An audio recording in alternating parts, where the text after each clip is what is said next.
সন্তান না হওয়ার কারণে আমার স্বামী দ্বিতীয় বিয়ে করে। সন্ধ্যার নরম আলো ঘরের কোণে কোণে ছায়া ফেলে রেখেছে। বাতাসে হালকা শীতের পরশ।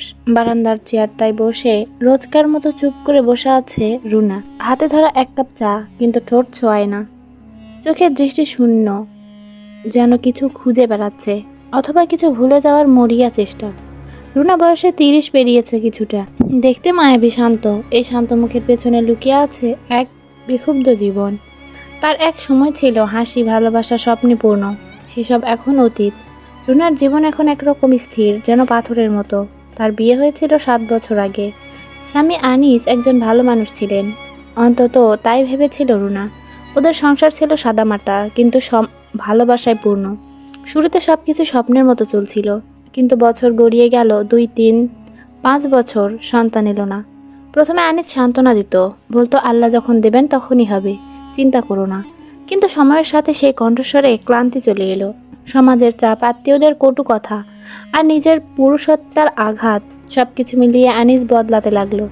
রুনা চিকিৎসা করিয়েছিল, কত ডাক্তার, কত ওষুধ, কত পরীক্ষা নিরীক্ষা, কিন্তু ফলাফল একটাই, সব কিছুই ঠিক আছে, সময় লাগবে। কিন্তু সেই সময় কারোর জন্য অপেক্ষা করে না। একদিন সন্ধ্যায় আনিস এসে বলল, রুনা, আমি দ্বিতীয় বিয়ে করছি। একটা ঠান্ডা ঝড় যেন হঠাৎ এসে তার বুকটা চিরে দিল। রুনা চুপ করে তাকিয়েছিল আনিসের দিকে। অনেকক্ষণ পর জিজ্ঞেস করেছিল, কার সঙ্গে? মা ঠিক করেছে, দুঃসম্পর্কে আর এক আত্মীয়া। ভালো মেয়ে, তুমি ওকে ভালোভাবে গ্রহণ করো প্লিজ। সে রাতে ঘুম আসেনি রুনার চোখে। ছাদের উপর চুপচাপ বসেছিল। বারবার মনে হচ্ছিল, আমার দোষটা কোথায়? আমি তো চেষ্টায় কম করিনি, কেন? কিন্তু সেই কেন এর উত্তর আজও মেলেনি। আনিস দ্বিতীয় বিয়ে করলো। সেই মেয়ের নাম শারমিন, বয়সে রুনার চেয়ে 8 বছরের ছোট।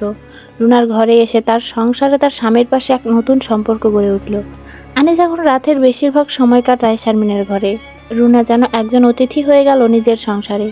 প্রথম প্রথম শারমিন রুনার সঙ্গে ভালো ব্যবহার করার চেষ্টা করত, কিন্তু কিছুকাল পর সেও বুঝে ফেলল এই ঘরের মূল মানুষ সেই।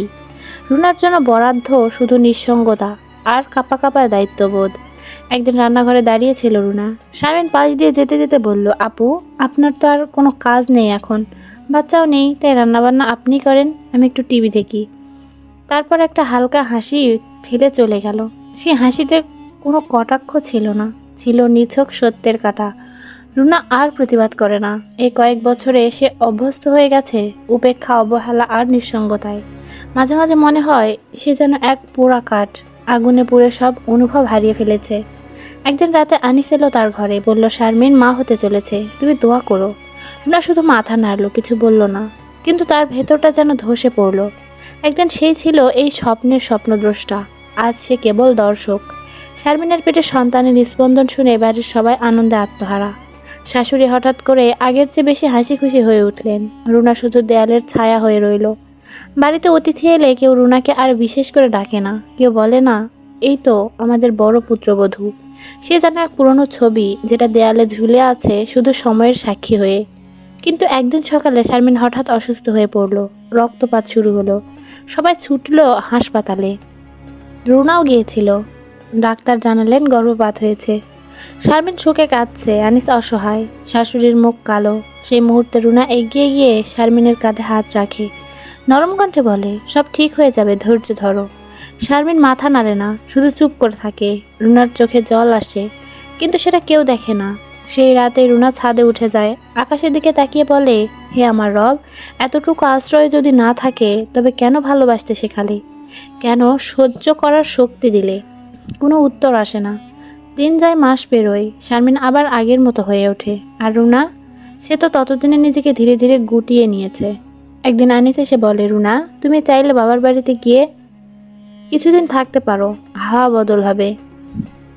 রুনা হাসে, একটা কৃত্রিম হাসি, বলে, তোমার সংসার সাজাতে চাইলে আমি সরে যেতে পারি, কিন্তু মনে রেখো, আমি তোমার জীবনের একটা অধ্যায়, যেটা চাইলেও মুছে ফেলতে পারবে না। রুনা বাবার বাড়িতে চলে যায়, না কোনো অভিমান নিয়ে নয়, বরং আত্মসম্মান নিয়ে। সেখানকার আকাশটা বড় ফাঁকা, অথচ মুক্ত। মা নেই, বাবা নেই, তবু সেই পুরনো বারান্দা, কাকের ডাক, পুকুর পাড়, এসবই তাকে একটু করে জোড়া লাগাতে থাকে। গ্রামের মসজিদের পাশ দিয়ে হেঁটে যাওয়ার সময় শিশুর কোরআন পড়ার আওয়াজ শুনে তার বুক কেঁপে ওঠে। সে ভাবতে থাকে, সন্তান না থাকলে কি আমি অপূর্ণ? আল্লাহ তো আমাকে এখনও নিঃস্ব করেননি। আমি এখনও বাঁচি, আমি এখনও অনুভব করি। সে ধীরে ধীরে গ্রামের কিছু দরিদ্র শিশুকে পড়াতে শুরু করে। ঘরেই একটি ছোট পাঠশালা বানায়। বাচ্চারা তাকে রুনা আপু বলে ডাকে। তাদের হাসি মুখে সে খুঁজে পায় নতুন স্বপ্ন, নতুন আলো। আনিসার কোনোদিন খোঁজ নেয়নি, শারমিনেরও খবর সে জানে না। কিন্তু রুনার জীবন থেমে থাকেনি। সে এখন সকালে উঠে ফজরের নামাজ পড়ে শিশুদের জন্য পড়ার খাতা গুছিয়ে রাখে, বাগানে ফুলের গাছে পানি দেয়, মাঝে মাঝে নদীর ধারে বসে চা খায়। সে জানে সব সম্পর্ক চিরস্থায়ী নয়, কিন্তু নিজের আত্মমর্যাদা, নিজের ভালোবাসা, নিজের আল্লাহ, এগুলোকে আঁকড়ে ধরলে জীবন থেমে থাকে না। এক সন্ধ্যায় এক মেয়ে এসে বলল, আপু আপু বলেছে আপনি খুব ভালো পড়ান, আমি কি পড়তে পারি আপনার কাছে? রুনা মাথা নাড়ে, বলে, অবশ্যই, এসো কালো সকালেই। মেয়েটির মুখে একরাশ আলো ফুটে উঠল। রুনা বারান্দায় এসে দাঁড়ায়। আকাশে এক টুকরো চাঁদ উঠেছে, হালকা বাতাস চুল ছুঁয়ে যাচ্ছে। সে মনে মনে বলে, আমি সন্তান জন্ম দিইনি, কিন্তু অনেক শিশুর ভবিষ্যৎ গড়ার দায়িত্ব নিয়েছি।